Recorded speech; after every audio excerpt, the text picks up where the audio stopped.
Hi, you're back for more. That's great. Your eyes do not deceive you. I changed my clothes. My camera ran out of battery. I went back home. I did some gardening. Now here I am again to tell you the rest of what I've been thinking about dreams. I'm always thinking about dreams. So anyways, here we go. So I was just talking to you about inspiring emotional creativity through your dreams. Ooh, the sun is lower now. It's right in my eyes. That's great. I want to talk about something kind of fun. In lucid dreams, we have the opportunity to do whatever it is that we want to do. And some of us really like to be naughty in various ways. And I am talking, I'm talking about sex a little bit, but that's not really what I'm talking about. Because yeah, you can have sex in lucid dreams. It's pretty, my experience is that it's pretty easy.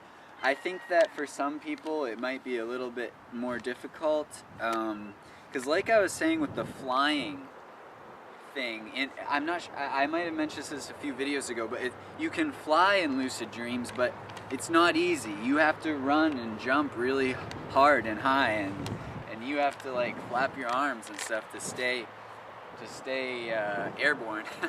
It's really interesting, and this is not just my experience, but the experience of many lucid dreamers. So I imagine for some people, sex is such a touchy subject, isn't it? For myself, it is really easy in dreams to just have sex with anyone that I see. It's even sometimes it is not so easy to actually have sex, but it's always easy to approach females and be at least romantic with them. I mean, I don't always get the opportunity to take off all their clothes, but it's generally pretty easy for me to just say, well, this is a dream. Like, I can just do, I can pretty much just be as carnal as I want. And so that's something you can do in dreams. But I kind of want to talk about another thing. The sex thing, I mean, I can make a whole video about that, and it's just so personal, I just don't really want to. But I will talk about another sort of naughty behavior that you can partake in dreams, and that is doing activities that are really pleasurable or addictive in your dreams, particularly in your lucid dreams where there are no consequences. Apparently no consequences. No obvious consequences. So for me, that means mainly one thing, and that is eating junk food. In a number of my lucid dreams, I have become conscious in my dream, happened to be in some sort of grocery store or restaurant or kitchen or whatever, and just gone nuts, been like, oh my gosh, this is awesome. Because, if you were unaware, I tend to put quite a lot of energy, quite a lot of thought into food, and so it gets kind of stressful sometimes, and it's something that I'm always working on, and so my dreams have been a great place to sort of let go, just stuffing my face with pastries, etc. There's also so I mean, it's kind of an interesting thing. I just want to kind of make you guys think about lucid dreams, in a new way. That's all. I'm not trying to prove anything or whatever. I'm just talking. It's kind of interesting too. People have dreams, not lucid dreams, but just sort of normal dreams, where people on a diet will have these kind of horror dreams where they, are eating a hamburger or whatever, and then they wake up and they're like, oh my god, why did I do that? And then they're like, oh, it's just a dream. Can't tell you how many dreams like this I have. And I have it with drugs as well. Like, oh, why was I smoking? And then I'm like, oh, it was just a dream. Thank goodness. And of course, lots of people have these kind of dreams. They're really fascinating. I am so grateful for these dreams, even though they make my heart skip a beat, because I wake up and I'm like, whoa, I just threw my wellness out the window, and that doesn't feel good. But then it's like, okay, just a dream. The reason I really love these dreams, and I'm so grateful for these dreams, is because you get that experience of pain and fear, and you thus learn the lesson that you need to learn about those activities without having to actually suffer any of the consequences. Now, how beautiful is that? Learning lessons with no consequences, learning lessons without having to experience mistakes. I mean, that's like divine, that's unreal. That is to be thankful for. So dreams are so excellent and so helpful in so many different ways. These lucid dreams that I'm talking about, I want to step back, go back to talking about engaging in so-called naughty behaviors in lucid dreams. There is a good point to be made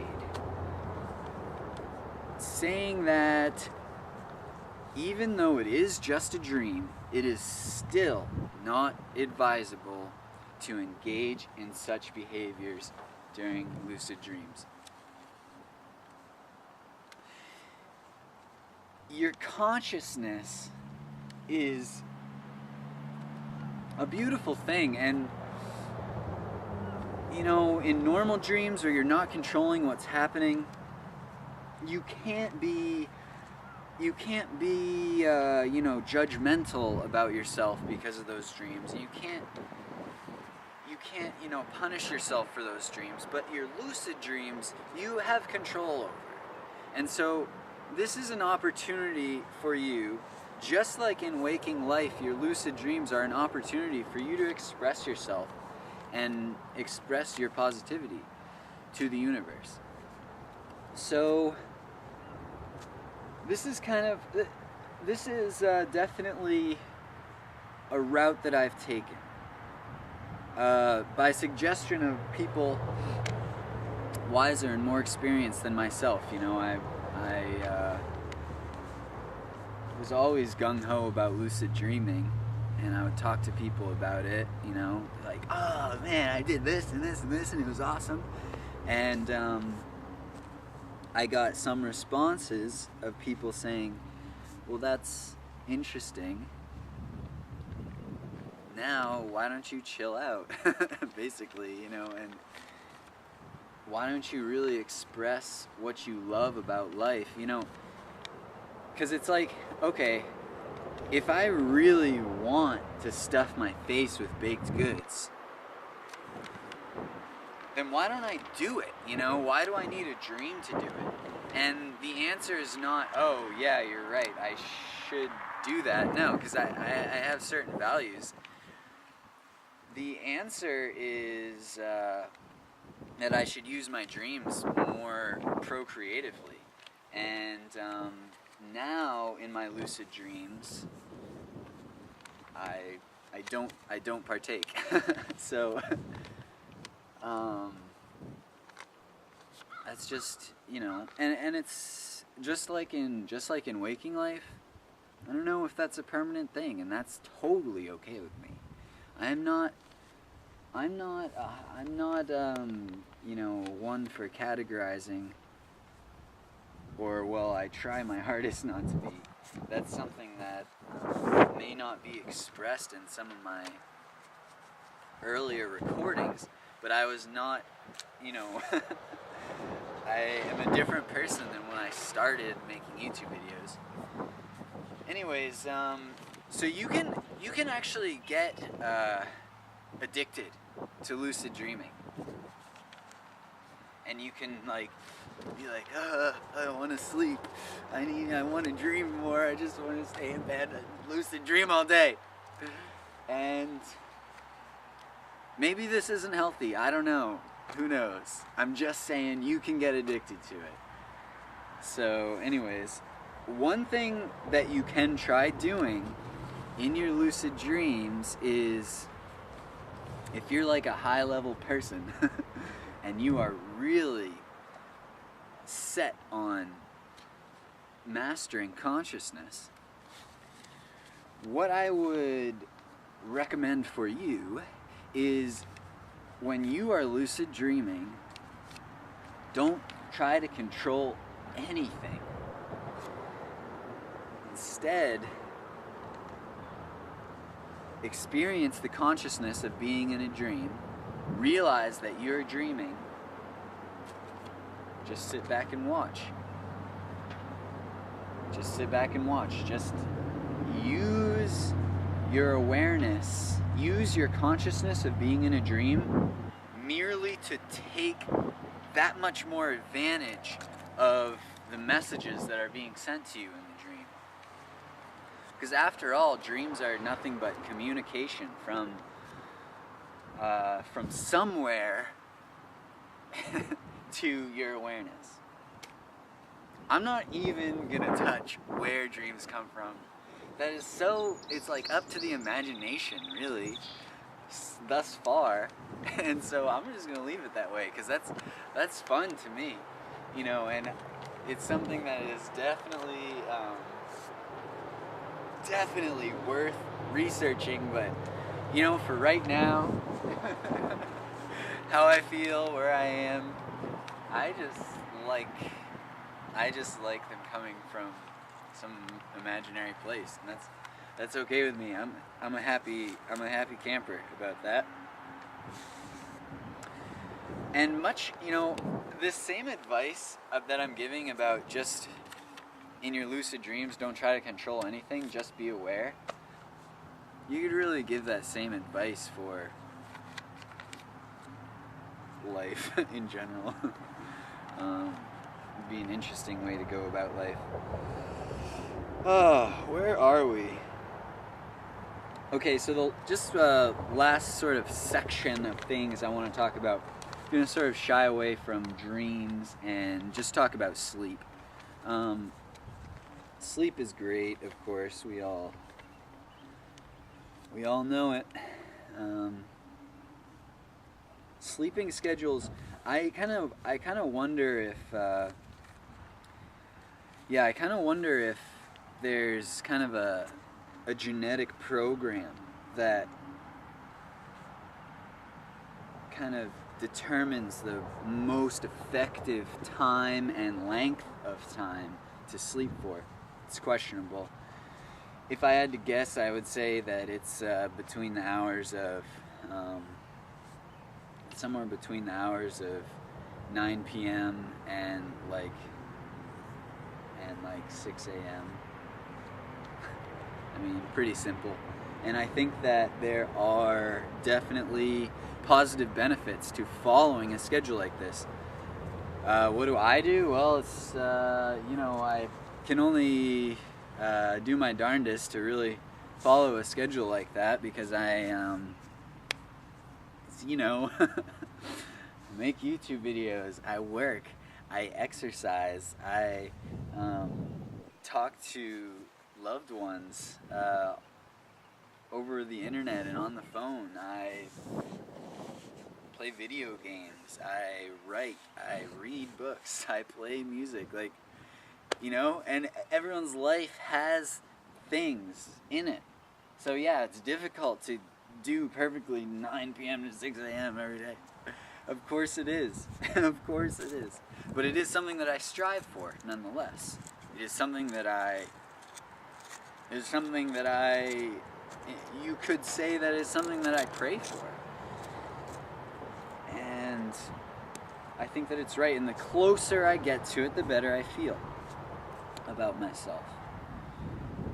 There are subtle effects from not following this sort of schedule. Subtle effects. Because I know that there are people out there who are going to say, well, college kids, because I was there, this is me.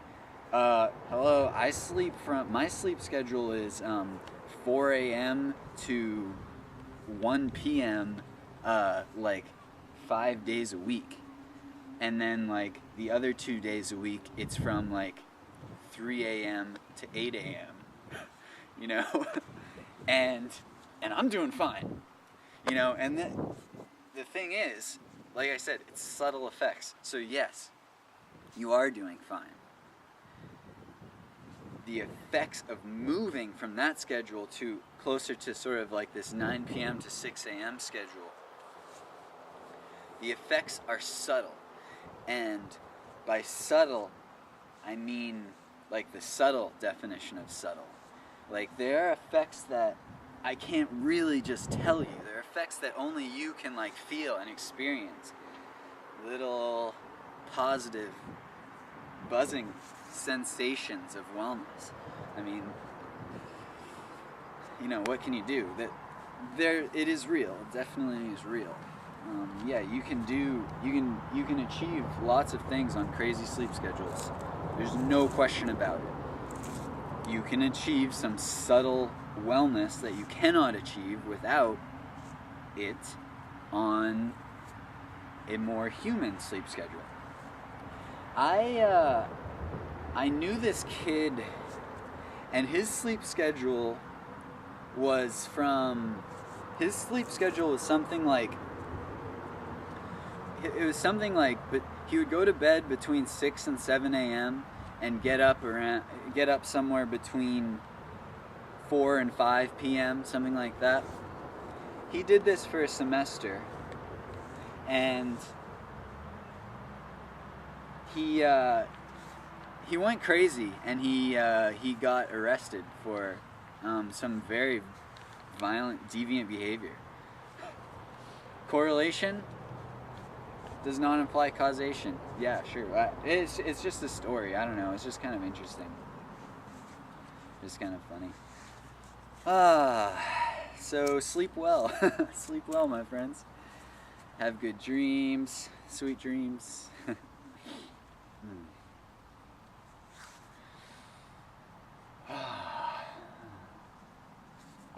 You can subscribe to my channel.